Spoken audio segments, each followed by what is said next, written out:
Good morning, children. I hope you all are doing fine and in good health. So, children, now your summer vacations are over. It's time to resume to our science lessons. But prior resuming to our science lessons, there are few things which I want to convey to all of you. The first thing is that your science holiday homework is still under review.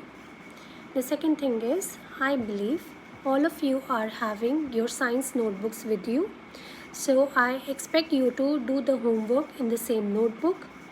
The third thing is that from now onwards, no late submissions of the homework will be checked. I'm going to be very strict regarding the submissions and the completion of the homework. Your homework should be complete in every sense before submitting it. Okay, children? So it's better for all of you to complete your homework in the stipulated time period provided to you. Okay, so let's resume to our science lesson. So the topic for our today's science lesson is muscles for moving. Children, today we are going to observe that the action of muscles cause body movements. It helps the body to move. The actions of muscles helps our body to move. Children, underneath our skin, there are lots of things that constitute our body, such as our bones, organs, muscles, tissues, ligaments, etc.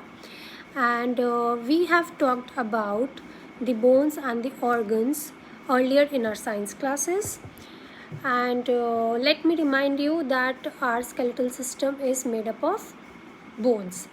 And there are three main functions which are performed by our skeletal system. The first function is the protection of delicate organs such as our heart and lungs. The second function which is performed by our skeletal system is to provide framework to our body. And the third function which is performed by our skeletal system is to cause body movements. Okay, children? Now, let's move to muscles. Children, our muscles are attached to our bones with the help of tendons. Now, what are these tendons? Children, at this stage, we do not need to go much in detail about the tendons. For you, it's sufficient to know that our muscles and tendons are nothing but they are substances which are made up of tissues. Okay, children? So the next thing which I want to share with all of you is that there is one distinctive quality of our muscles. Our muscles can contract themselves. Okay, children?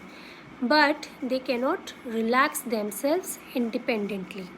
I repeat, our muscles can contract themselves, but they cannot relax themselves independently. In order to relax it, it needs the help of other muscle. Okay, so that's why the structure of our muscles are constituted in antagonistic pairs.